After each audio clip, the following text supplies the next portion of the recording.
Hi, everybody. This is your girl, Deborah Coco, and welcome to another edition of Just Give Me the Mic. Happy New Year's, by the way. I hope everybody came into this year on a great note with good vibes and positivity. Today, I'm excited because I'm actually doing a women's empowerment type of show today. We have three powerful women that are in the building that's going to tell us about some of the major contributions that they've made in the entertainment industry. And we're going to discuss a little hip hop and the changes and the evolution of that. And also film. We're going to talk about some film. And my first guest, I'm very excited to sit with her. I actually had a chance to work with her a little bit on one of her projects. So I'm excited to sit down today to hear her story. So I would like to welcome Iesha Brown to the show. Thank you. And thank you so much for joining me because like I said, before we had a chance to actually meet, I would see postings and like clips on YouTube that I thought, I'm like, wow, this is really good work. So to be able to actually meet you and see you like behind the scenes doing your thing, directing, acting, and putting all these visions together, I just thought that that was excellent coming from a woman. So salute to you, for that. I appreciate Another it. woman in the business doing her thing and following her dreams. So before we jump into what's happening now with your film company, give us a little background on how you got here today. Yeah, well, I started from hip rapping, actually. Before it was hip hop, before we called it, we didn't know what to call it. Right. We was just doing it. That's when I started, like, you know, like early 70s. And you was on the mic I was doing rapping. your thing. Oh, wow. I started breakdancing first. No way. We don't want to talk about that too much. Oh, no way. All right, all right. Started that, and then, you know, we had the little cardboard box. In the park, spinning, and doing all break that. dancing, started with that, and then I started rapping, and that's where my writing comes from MCing. Okay. Yeah. Who were some of the people that you used to listen to? Like, who were some of your favorites, if you could remember from that time? Well, back then it was, you know, this is before wax. Right. So, you know, I used to go check out the Funky 4+1 More, because we had a schoolyard right next to where I live, 118, and that's where they had all the jams at. Oh, wow. So it would Funky 4, it would be Grandmaster Flash, and the Furious 5. The original. It was the Treacherous 3. Right. It was a couple of other, it was a lot more. Crash the Mercedes, Crew. Crash Crew. Right, Crash Crew, Mercedes Young Ladies. It was a lot of, and some people that wasn't even known, you know. Coming out, and they was adding their voice to hip hop at that time. And at that time, when we used to rap, it was basically one person would rap, and we all would have like basically the same rhyme. And we just add our spin onto it. That's how it started out. That's interesting. You know, I never heard that. That's how it started out. So you would actually, somebody would say something. So they'd be like, yes, yes, sure, to the beat, sure. You're so unique, you're. That's what he would say. Then I would add my own spin onto that. Yes, okay. You know, and add my rhyme onto that. Yeah, that's how it started, and that's what we used to do at first. Yeah. So you watched the whole thing like evolve. Yeah. Like you said in the beginning, nobody really know the direction, where it was going, or really what to do with it. You know. We was doing it. So back then, when there was no records, we would just rap on top of instrumentals, and he would just keep looping it back and forth so we have a space to rap on. Right. That's what we used to do at first. You know, and so if you could, this is before records. You know, everybody looking at it now, and at that time they didn't really believe in it. You know, they didn't believe in hip hop. Right. This was just something that kids in the streets we used to do to pass the time. It started a whole new genre of music, right? It that sure we listen to today, and we love today. And hip hop itself have influenced so many different other cultures, hasn't it? The way we dress, the way we talk, everything. You know, and it's international. Like it's crazy the effect that it has grown and had on all of us, you know? And even I can remember my parents saying, what is that? You know what I'm saying? Like, what is, they so used to Smokey Robinson or whatever they was listening to. So I'm coming in the house bebopping and everything. Like, what is that? You know? And look at them today. Now it's like, it's here. It seemed like it's been here forever. I know. Right? So how did, so you did the rapping, you did the dancing, and then what happened? You started writing at that point? I started writing books. Okay. Started writing books, and then I wrote a couple of novels, and then I ended up meeting Sha Rock, you know, from the Yes, Funky MC Four. Chirac. Yeah. Shout out to her. Yes. So I met her, I think, on Facebook. Not on Facebook, MySpace. MySpace. Okay, woo. I think it was MySpace. Uh-huh. And I reached out to her, and then I think maybe some time went by, then she reached back to me and said, you know, she was interested in telling her story and asked me would I write it. So it was called Luminary Icon. I remember. That was the name.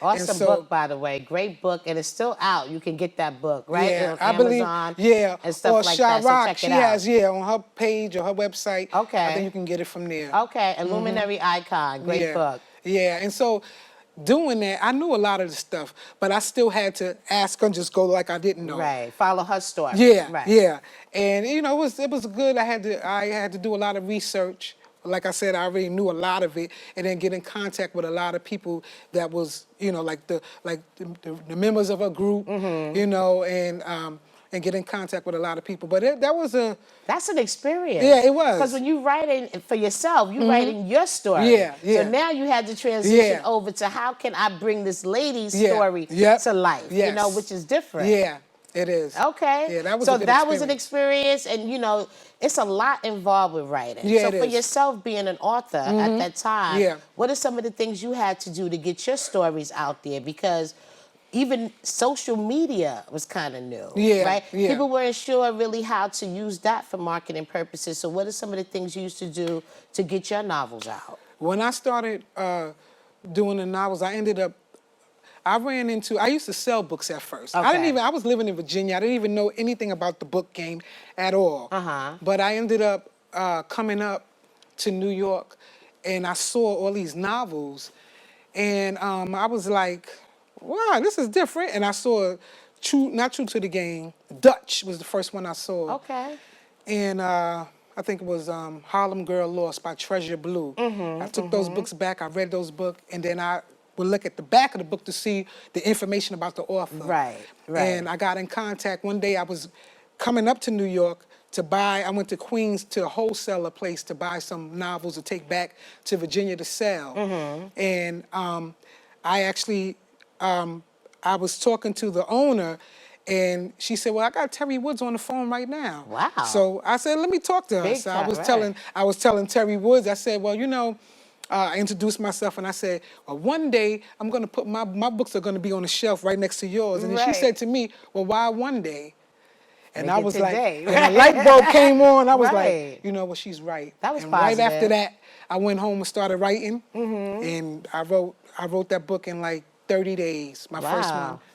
So that takes a lot of discipline, right, to stay with the story. It does. And then at that time, before, people would write books and go to bookstores. Yeah. It was more face-to-face with your customers and the people that used to purchase from you. Right. So is that how you started? Did you, like, kind of hit the streets, so to speak, to kind of get your novels out? I used to do Barnes and Nobles and Borders. Right.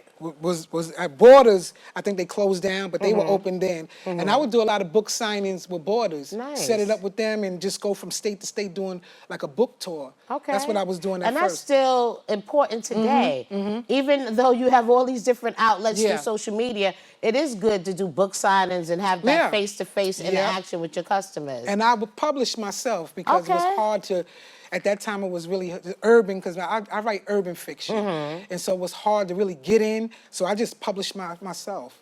Now, the publishing of your books and writing your own stories kind of led to 180th Street Films, right? Yes, which it sure is did. live and doing so much today. So how was that transition in your life? It's, you know, came from that one writing, that one rap.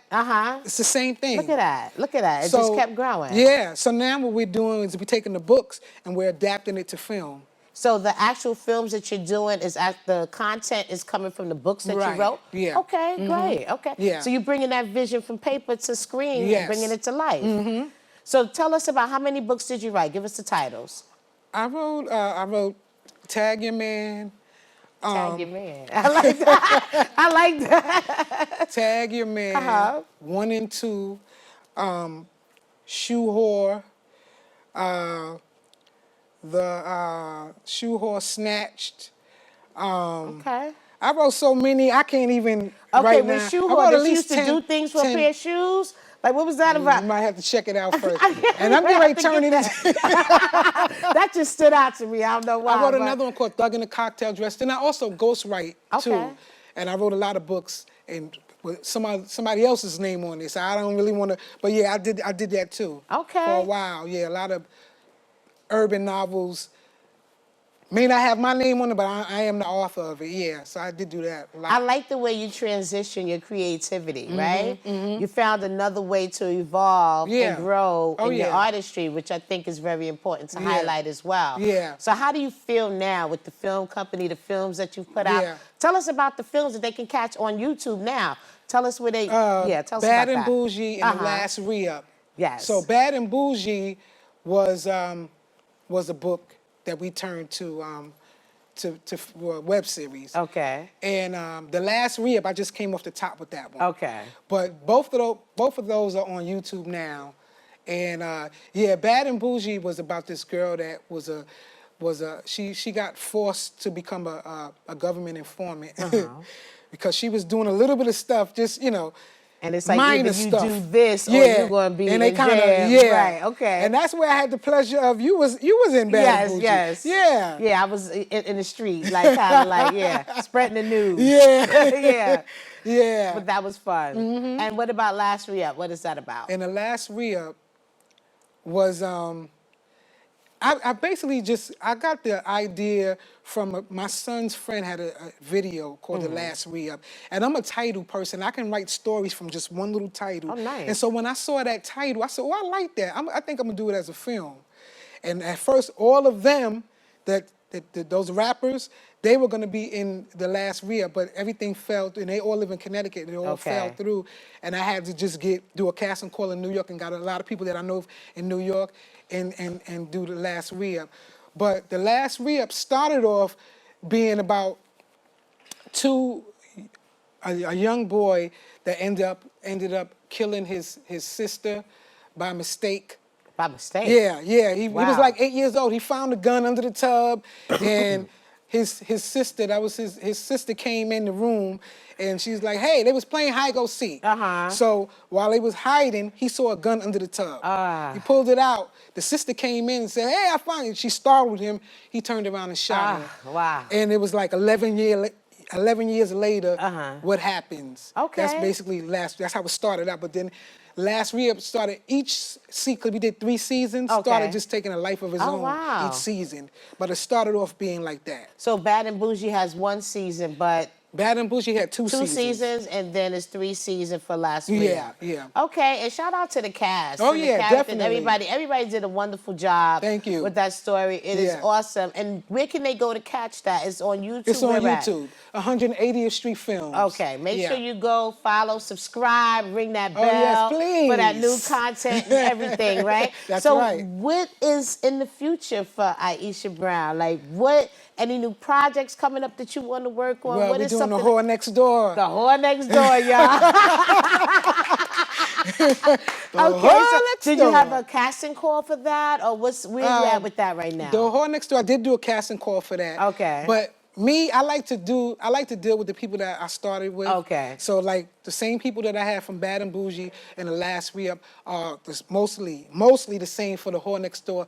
But I did do a casting call, and I do have some new people. Oh, good. Yeah. And the good thing about that, you are developing characters, right? Yeah. And you get to see somebody through this character, and you see them again. So you see how an actor or an actress can grow. That's right. And their range, you know, so that's good. Yeah. And then you can rely on them. That's right. Because that's a problem that I know a lot of people that do films and web series have problems with finding a reliable cast. Yeah. They think if I'm not getting paid, I mean, we understand that sometimes life, people can't make certain obligations, but you don't understand how serious that is too when you have a production to run. That's right. And you need, it's you know, so when we have the cast, we're going to come back with the cast. Okay. And we'll talk about some of the challenges and some of the things like that when we get everybody back on board. Yeah. So again, everybody, this is Iesha Brown, 180th Street Films, and we'll be right back with some cast members. Don't go nowhere.